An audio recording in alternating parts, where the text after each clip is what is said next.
कश्मीर कंधकोट जिले में अगवा थियल मुखी जगदीश कुमार, जयदीप कुमार, आदेश कुमार, फरहान सुमरो, मकबूल मीराणी समेत समूरन मुखविन की बाजियाबी लाइ मेडिकल एसोसिएशन के सॾ ते शहर के मुख़्तलिफ़ कारोबारी तबके के माण्हुनि पारां प्रकाश लाल मंछाणी, इंजीनियर लाल मोटवाणी, दीपक कुमार, रवि कुमार, आकाश कुमार, हाजी हजूर बख्श, मुगल, अमीश कुमार ठाकुर ऐं ॿियनि जी अॻवानी में लाइब्रेरी चौक खां घंटा घर चौक ताईं एहतजाजी रैली कढी धरणो हणी ज़ोरदार नारेबाज़ी पिण कई। इन मौके ते अॻवाननि मीडिया सां ॻाल्हाईंदे चयो त ज़िले मां मुखी जगदीश कुमार, जयदीप कुमार, फरहान सुमरो समेत ॿिया मुखवी धाड़ियलनि वटि क़ैद में आहिनि, जिन जा वार सख़्त परेशान बणियल आहिनि। मुज़ाहिरीन एसएसपी अमजद शेख खां मुतालबो कयो त ज़िले मां अगवा थियल समूरनि मुखविन खे जल्द बाज़ियाब कराए ज़िले अंदर अमन अमान बहाल करायो वञे। ॿिए तरफ़ राब्तो करण ते एसएसपी अमजद अहमद शेख जो चवणु हो त मूंखे हिते मुक़ररु थींदे 17 ॾींहं थिया आहिनि। मूंखां पहिरियां रोज़ाना माण्हू अगवा थियनि पिया ऐं मुंहिंजे अचण सां ई मुखविन जी बाज़ियाबी लाइ जोगा उपा वरिता विया आहिनि ऐं 11 मुखवी बाज़ियाब कराए चुको आहियां, जॾहिं त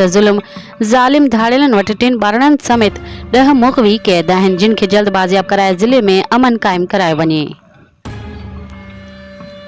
बख्शापुर लॻ हथियार बंदन गोला बिरादरी के नौजवान के हथियारनि के ज़ोर ते अगवा करे विया। गोला बिरादरी पोयां वियल पुलिस न पहुती मिलियल ॼाण मूजिब बख्शापुर लॻ गबलू थाणे जे हद खाही जे BS फीडर पुल वटि अणॼातल हथियार बंदन 3 ॼणनि खे अगवा करे वरितो, जंहिंमें अमानुल्ला गोलो, जावेद गोलो ऐं ज़फर गोलो शामिल हुआ। कुछ फ़ासिले ते जावेद ऐं अमानुल्ला खे छॾे ज़फर अली गोलो खे हथियारनि जे ज़ोर ते मुबैना अगवा करे कच्चे तरफ़ फरार थी विया। अहिड़ो इतला मिलण ते गोला बिरादरी पारां कच्चे तरफ़ वियल आहे, जॾहिं त पुलिस खे इतला ॾियण जे बावजूद न पहुती।